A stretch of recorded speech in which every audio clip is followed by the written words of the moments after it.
Hello, my name is Ali Ahmed. My name is Andrew Bates. Brittany Bailey. Brandon Annable. And my name's Seth Bear, and we are doing our presentation over the 7 wonders of the world. I'm going to start us out with a site called Chichen Itza. It's a famous Mayan ruin located in the Yucatan Peninsula of Mexico. It's the second most visited site in Mexico, coming in close behind another Mayan ruin. It has an estimated 1.2 million tourists visit each year, and its name translates to "at the mouth of the well of Itza" in the Itzan language. It was believed to be developed around 750 to 900 AD, and that estimate is from one of the dates that's inscribed on the pyramid, and that date is 832 AD. The land is actually owned by the federal government, the state of Yucatan. It was privately owned until 2010, and in 2010 it was sold to the state for $17.6 million.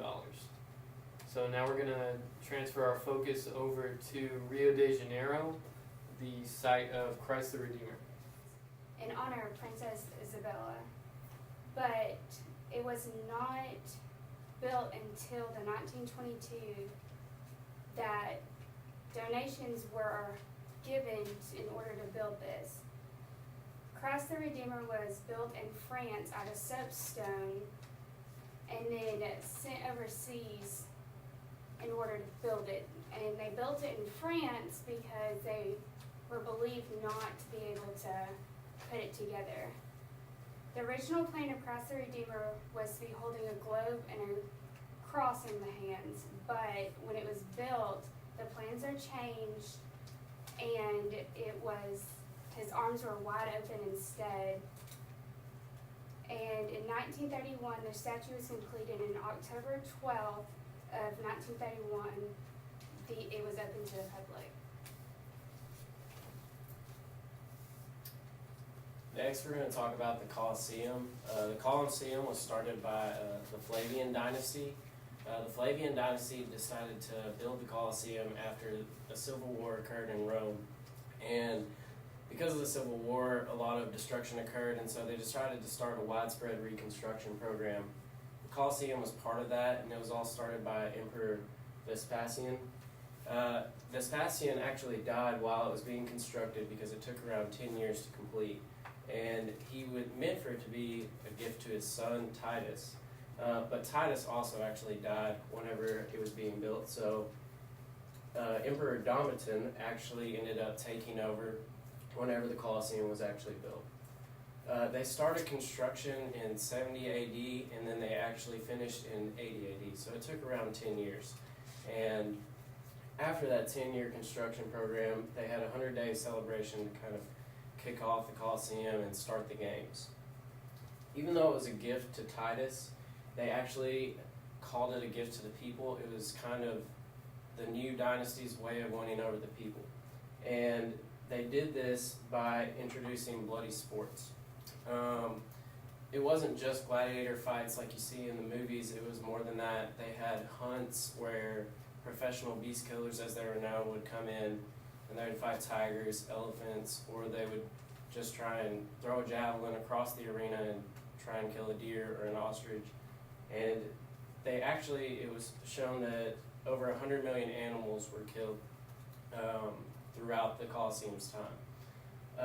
The people back then really loved these bloody sports, and they would often gather into the Colosseum and come there and pay money in order to witness the games. The games were often held very frequently. Under Emperor Claudius, they were held up to 93 times in a year, and they often lasted very long. They would start at dawn and then they would end at dusk. So these were very long events. They had numerous warrior classes that many people don't know about. There were 15 different classes. Each class had their own special weapons and own special armor, and that was kind of their way of differentiating between the gladiators and spicing up the fights. makes the Coliseum really great is a marvel in architecture. It had just a massive seating for its time. It could fit up to 50,000 people. 40,000 of those people had seating, and 5,000 of those people were standing room. It wasn't just the fact that it could fit 50,000 people, but it was the ease of access and the ease of entry. That stadium could fill up within 15 minutes, and then after the game's over, they would exit within 15 minutes. And that's something that you often don't even see a lot of times now. Along with that, the Coliseum also held up to 4 floors, and it held 80 arches on each different floor. And this was something that you never saw during that time. Along with the outside structure of it, you saw different architectural designs inside, such as elevators, trapdoors, fountains, latrines or bathrooms, and they even had roofing, and they used a giant sail to cover the Coliseum and protect the civilians from rain and sun. So this was something that you never saw during that time, and eventually the Coliseum and the games died out. As times changed, bloody sports kind of became inhumane or too cruel, and so it led to the end of the games. After that, they used the Coliseum for wrestling, and then they used that for wrestling matches for about 100 years. They also used it for hunts as well. After that ended, it became a fortress for the Annibaldi and Frangipani crime families, and they tried to hide out there for about 15 years.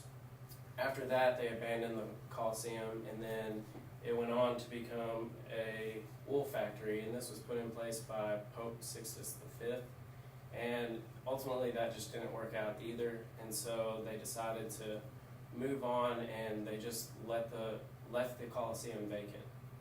After the Coliseum was left vacant, it gradually was destroyed by earthquakes and fire. Over 2/3 of the Coliseum is destroyed now, so it's really just not what it once was.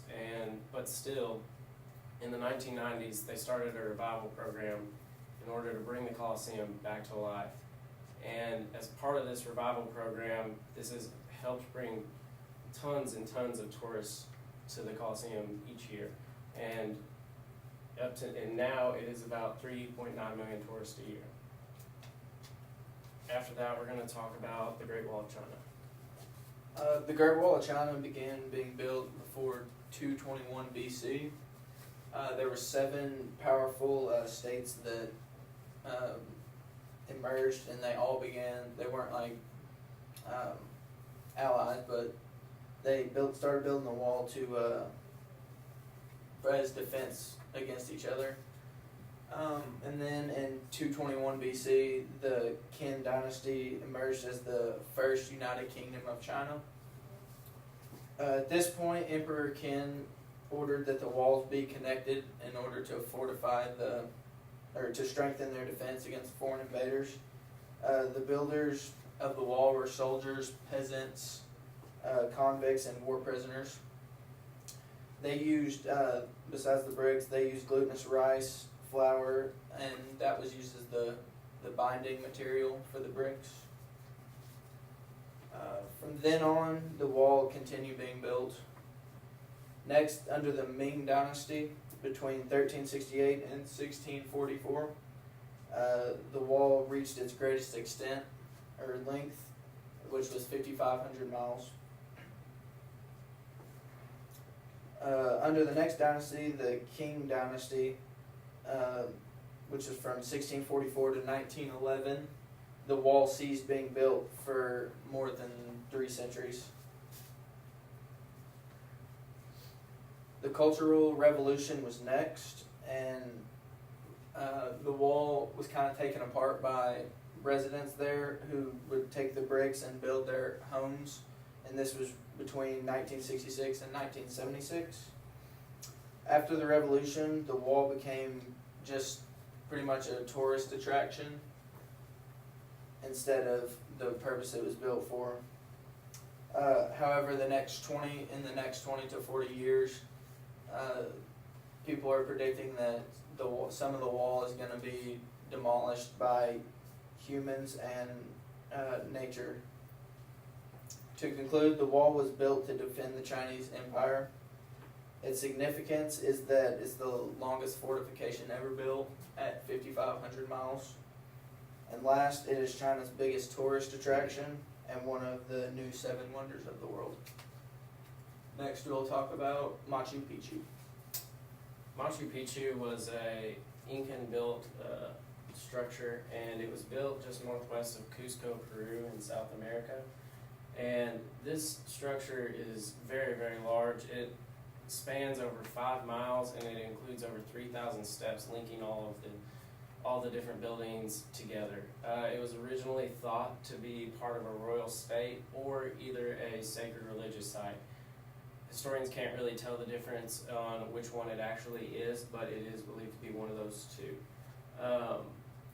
Part of the brilliance in Machu Picchu is in the way it was designed. It was built on 2 fault lines, and Peru is known to a lot of earthquakes. So even though it's built on 2 fault lines, it has sustained for all these years. And it has done that because of the way they built it. It was also a brilliance in architecture. Instead, whenever an earthquake occurs, the stones will shake, but they will not actually crumble. So that is what's helped this wonder of the world last for so long. People often call Machu Picchu the lost city of the Incas. That's because it wasn't actually discovered until 1911 by a man named Hiram Bingham. And Hiram Bingham was an American archaeologist, and he just happened to stumble across this city. He was actually looking for a different city in South America, and he happened to find it and thought it was really interesting. There was actually a big debate that occurred because Hiram Bingham actually brought a bunch of artifacts back to America and donated them to Yale, and Yale has kept them for several hundred years now. It wasn't until just recently that President Obama actually ordered that Yale should give those artifacts back, that they belonged to Peru, and so they were actually returned recently. Machu Picchu still stands and is home to hundreds of thousands of visitors today, and you can walk around the ruins and see what it was like. Well, I'm going to talk about Petra.